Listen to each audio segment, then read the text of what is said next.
Já temos na tela, eu quero adiantar para ganharmos tempo.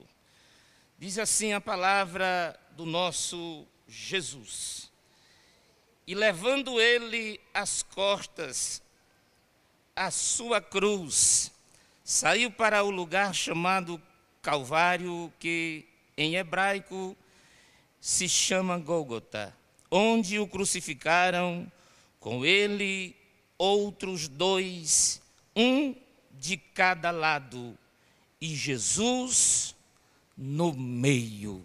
Amém, queridos? Glória a Deus. Jesus estava ou foi crucificado no meio. Jesus, ele na verdade, ele é o centro, ele é o meio, e ele deve estar ao meio de cada situação da nossa história, da nossa vida. O importante que nós entendamos é que Jesus precisa estar no meio da nossa história, no meio da nossa vida, das nossas decisões, porque a Bíblia ela é bem clara quando ela vai se revelar acerca de Deus. Podemos observar no capítulo ou no número de 46 dos Salmos, que o salmista vai escrever o salmo de uma maneira muito poderosa e muito confiante, que ele vai dizer que o Senhor é o nosso Deus, o refúgio, esconderijo, refúgio. Então ele é a segurança. Aí no versículo ou no verso de número 5, ele vai dizer: o Senhor está no meio e não será abalada. No meio da igreja, no meio da casa, no meio da nossa vida, no meio do nosso corpo, do nosso espírito e da nossa alma. Então Jesus, ele é o meio, ele é o centro da nossa vida. Quando levaram uma mulher adúltera diante de Jesus para o testarem, colocaram ela onde? No meio, porque Jesus estava no meio da multidão. Um homem que tinha uma mão mirrada estava entre a multidão, mas Jesus, chamando ele para o meio, o curou e o restaurou a sua saúde. Louvado seja Deus. Queridos, mas o assunto ou o ponto que eu quero trazer para nós aqui esta noite é que Jesus, ele foi até o Gólgota carregando a sua cruz. E Jesus também, ensinando a igreja, ensinando os discípulos, ele deu uma missão à igreja, e esta missão é de que nós também temos uma responsabilidade, uma obrigação, ou assim uma escolha. Jesus, ele dizendo aos discípulos no capítulo 16 do livro ou do Evangelho de Jesus Cristo, segundo escreveu Mateus, capítulo 16, versículo 24, 25, ele vai dizer: aquele que quiser vir após mim, renuncia cada dia, toma a tua cruz e siga-me.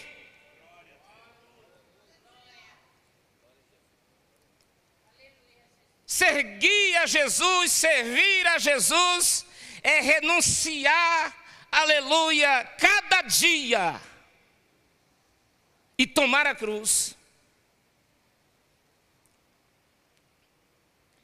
Então, o que eu quero trazer para nós aqui esta noite está relacionado à cruz.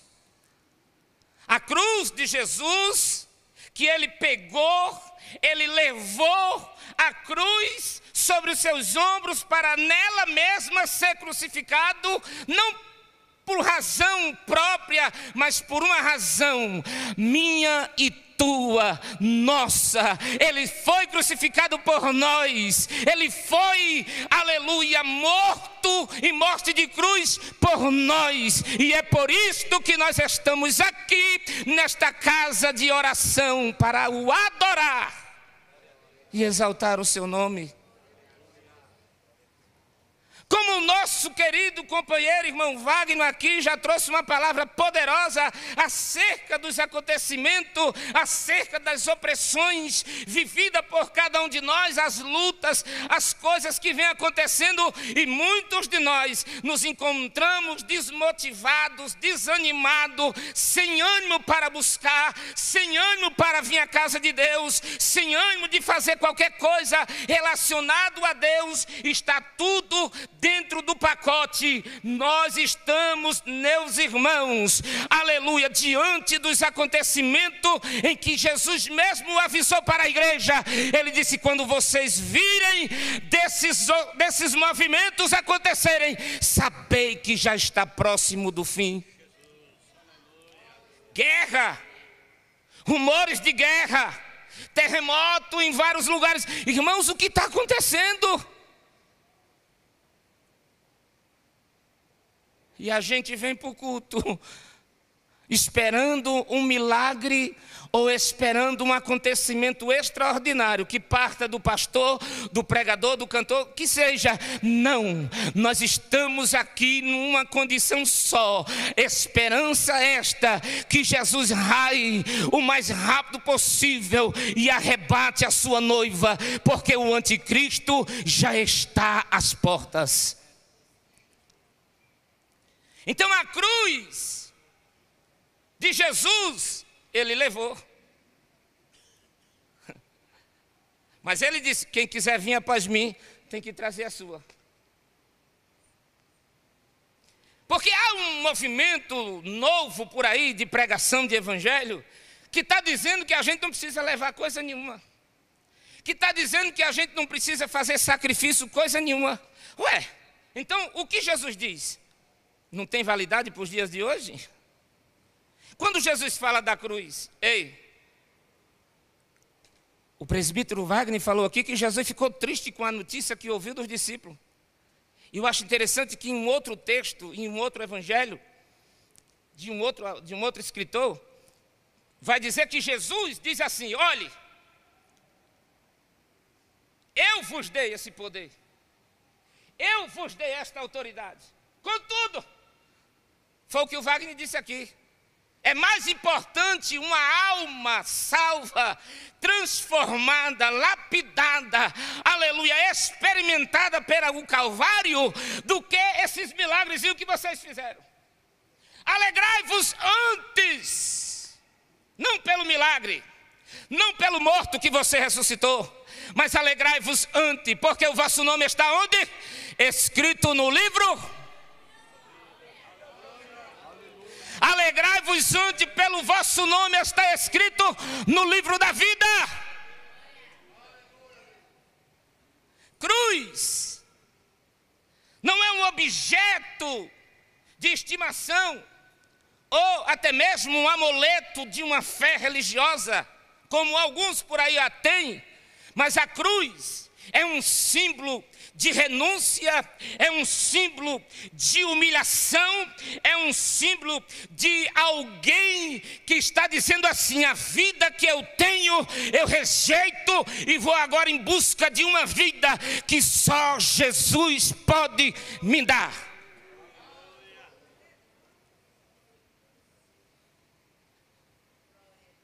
A cruz de Jesus Cristo, ela representa para nós muito, porque Jesus carregou aquela cruz para ser crucificado por mim e por ti. E o que eu acho lindo da cruz é que lá na cruz, durante toda a sua trajetória, Deus estava sempre com ele. O Pai estava sempre operante com o Filho, em comunhão, até que ele diz para os discípulos, no capítulo 14, 15 do Evangelho de João, ele diz: se vocês veem a mim, você vê o Pai. Porque as palavras que eu vos falo não é minha, é dele. O que eu tenho feito, não é eu que faço, é ele que faz em mim. Então Jesus, ele leva aquela cruz por mim e por você. Agora, nós temos o dever e a obrigação, como salvo, de levar a nossa. Assim como ele levou a dele por nós, ele diz que nós agora devemos levar a nossa cruz por ele.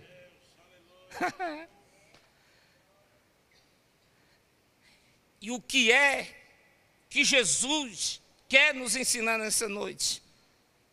Ao levarmos a nossa cruz. O que é o significado da cruz? O primeiro significado da cruz, ou o primeiro grande favor da cruz que Jesus faz quando ele leva a sua, é nos reconciliar com Deus. Efésios 2:16, ele diz assim: e pela cruz reconciliou ambos com Deus em um corpo, matando com ele as inimizades. Amém, igreja? Havia, ainda que Deus, todo o tempo, porque se você vê, de Gênesis até chegar a Malaquias, Deus está sempre procurando amizade.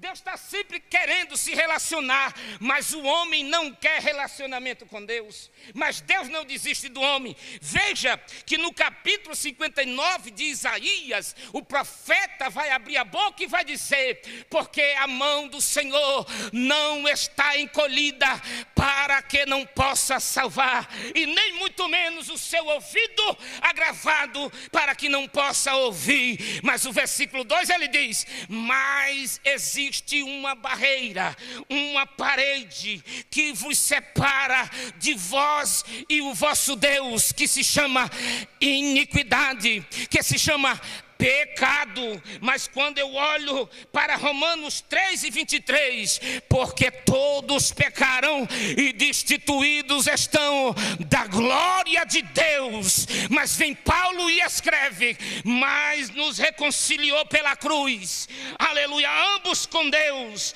em um corpo, matando com ele todas as inimizades. Deixa eu ver quem pode adorar a Deus, porque está reconciliado pelo seu grande amor.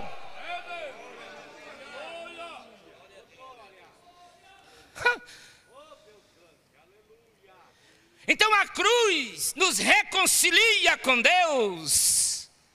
Você é reconciliado, você recebeu virtude, você recebeu capacidade espiritual para dizer não, aleluia, para Satanás. Aí já vai dizer logo que o bicho, primeiro adversário do homem, irmão, não é Satanás. Se chama natureza caída, se chama carne, se chama vontade própria, se chama emoções, se chama desejos carnais. Estes são os primeiros que nós devemos crucificá-los na cruz e carregá-los. Esses são os primeiros que nós devemos rejeitá-lo, para que o nome do Senhor seja glorificado na nossa vida. Segunda coisa que a cruz revela, nos traz glória de Deus. Gálatas capítulo 6, versículo 14. Mas de longe esteja de mim gloriar-me, a não ser na cruz do nosso Senhor Jesus Cristo, pelo qual o mundo está crucificado para mim, e eu para o mundo. Veja, Paulo está dizendo: eu não tenho que me gloriar. E olhe que Paulo era um homem muito sábio, era um homem muito estudado, conhecia toda a profundeza das Escrituras, pelo conhecimento de Gamaliel. Ele também tinha alguns idiomas. Paulo era um homem estudado, um homem que tinha, aleluia, uma boa eloquência diante dos homens. Mas quando Paulo tem um encontro com ele, quando Paulo tem um encontro com Cristo, ele vai abandonando todos os seus conhecimentos. Não que ele não tenha se utilizado dos seus conhecimentos, mas o que Paulo diz: eu não quero me gloriar de coisa alguma, senão na cruz. Porque na cruz de Cristo estou crucificado para o mundo e o mundo para mim. Oh, glória! Aí Paulo escreve, o escritor aos Hebreus escreve no seu capítulo de número 12 e no versículo de número 2 ele diz, olhando para quem? Para Jesus, autor e consumador de quê, irmãos? Da fé. Por quê? Vamos ler. Para não errarmos o texto e não falarmos alguma coisa que não esteja escrita, no capítulo de número 12 do livro ou da carta aos Hebreus, do versículo 2, olhando para Jesus, autor e consumador da fé, o qual, essa parte aqui é extraordinária, porque é aqui que está a revelação. Olha aqui, pelo qual, glória, autor e consumador da fé, pelo qual, pelo gozo que lhe estava proposto, suportou a cruz. Eita, vai ser aqui que eu vou pregar e já vou entregar o microfone, porque o relógio já disse, já deu 8 horas. Aleluia. Então veja bem, quando o escritor, olhando para Jesus, autor e consumador, permita eu dizer aqui, irmãos, esta palavra que vou falar, muitos de nós estamos, aleluia, tutubiando na fé, estamos desapercebidos e prestando atenção em outras coisas, porque tiramos por um momento a visão daquele que é autor. Estamos pensando em parar, estamos pensando em desistir, estamos pensando em desanimar, porque paramos de olhar para ele, paramos de nos espelhar na vida dele, paramos de nos estarmos atentos à vida de Jesus. Irmão, toda vez que eu olho para Jesus, eu pergunto, papai, aleluia, como é que pode? Como é que a gente consegue? Ele diz, continua olhando, é olhando que você vai vencendo, é olhando que eu vou te capacitando, é olhando que as barreiras vai sendo ultrapassadas e você nem percebe, porque olhando para Jesus, autor e consumador da fé. Olha, irmãos, agora vamos aqui, presta atenção nisso aqui. Pelo gozo que lhe estava proposto, suportou a cruz. Eu amo isso aqui, irmão. Ao mesmo tempo que eu amo, às vezes eu me frustro, porque eu entendo o que Jesus está dizendo, eu entendo o que a palavra está dizendo, eu entendo o que Ele está querendo passar para mim, mas umas vezes e outras vezes a gente não consegue. Aleluia.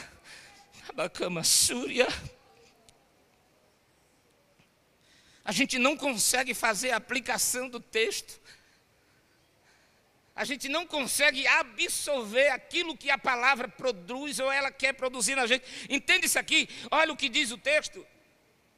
Pelo gozo que lhe estava proposto. Ei, tem uma promessa aí. Tem todo um cenário aguardando a noiva do Cordeiro. Tem toda uma eternidade preparada desde a fundação do mundo para aqueles que vencerem. Jesus estava dizendo, o escritor estava dizendo, ele veio, passou por tudo, porque ele bem sabia para onde ele estaria voltando.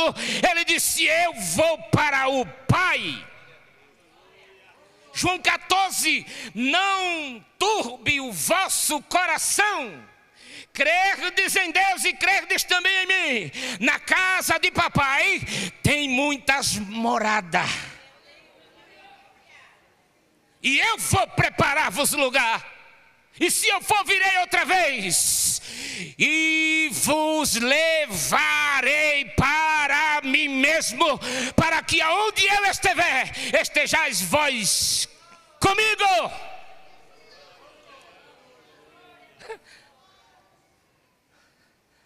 Então, igreja do Senhor, já vou entregar o microfone, deixa eu dizer um negócio aqui para nós. O que está acontecendo contigo? O que pode estar ocorrendo com cada um de nós? Irmão, se eu fosse contar a minha vida particular agora para vocês, vocês iam chorar. Mas sabe que esta palavra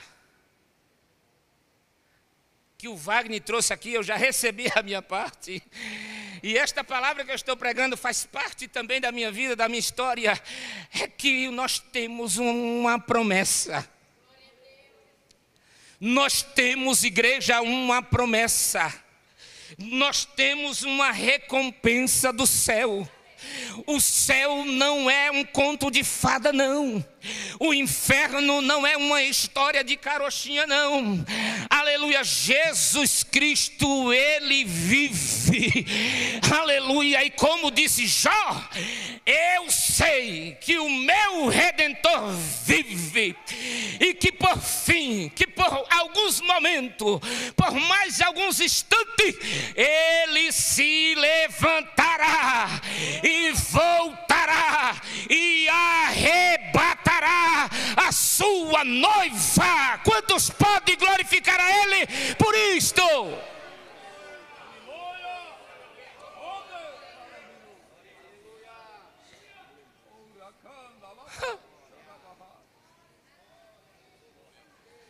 Pelo gozo que lhe estava proposto.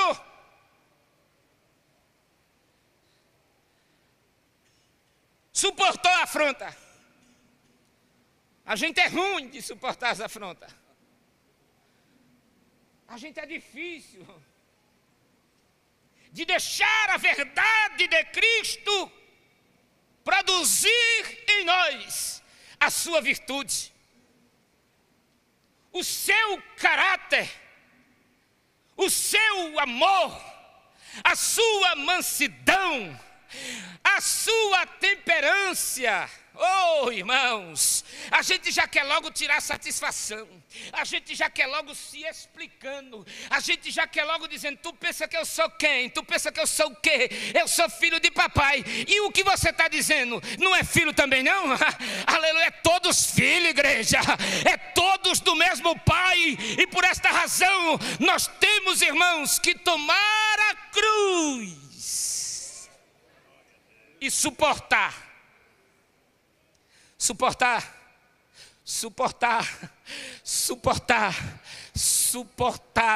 Eu quero ver aqui quantos têm coragem de levantar a mão como um sinal de confirmação que está suportando e vai suportar. Deixa eu ver quem vai suportar. Quem vai suportando? Ah, meus irmãos, vai adorando e suportando. Vai adorando e suportando.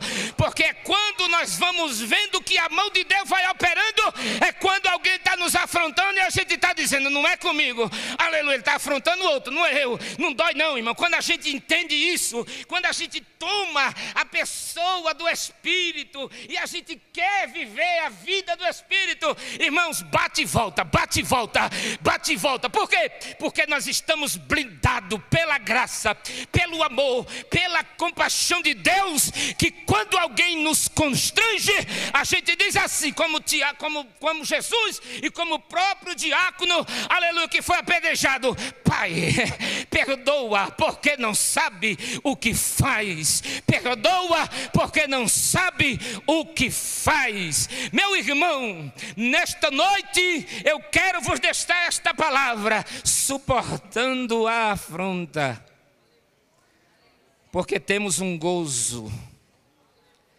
Temos um gozo que será de um mês, de 10, uns 10 anos. Quanto homem vive? 70? 70 anos, um gozo eterno de 70 anos. É assim que a Bíblia diz? Não é não.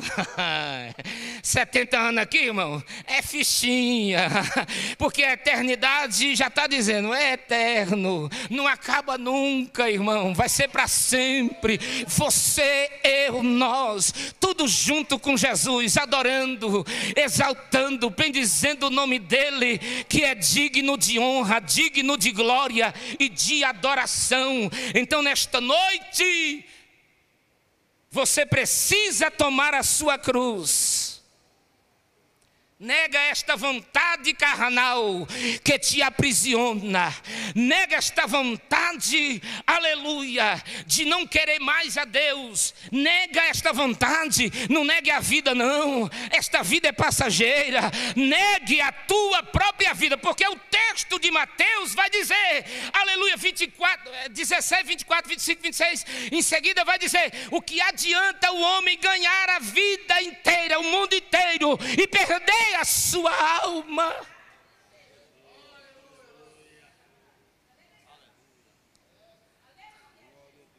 Aí o Pai está dizendo: nega a tua própria vida, que eu te dou a minha na eternidade. Talvez tenha alguém aqui esta noite que está longe do Senhor. Quer dizer, está longe do Senhor, mas o Senhor está de olho em tu. Aí o Senhor está dizendo para ti: volta, vem, porque eu ainda te amo, eu ainda te quero, e eu ainda tenho uma promessa para a tua vida, a eternidade. Suporta. Os dias são maus e vai piorando, amém, igreja? Vocês viram ontem, né? O pastor já falou aqui, já até oramos pelo o Israel de Deus. Está acontecendo as coisas. E a igreja precisa se levantar. Igreja, como é que nós nos levantamos? Olha aí, pastor, de joelho. A igreja se levanta quando fica de joelho. A igreja se levanta quando fica de joelho. Amém, igreja? Que Deus nos abençoe nesta noite, recebam esta palavra e continuemos, irmãos, orando, esperando, confiando, porque Ele prometeu, Ele é fiel com a sua palavra para a cumprir. Amém, queridos? Que Deus nos abençoe, meu pastor.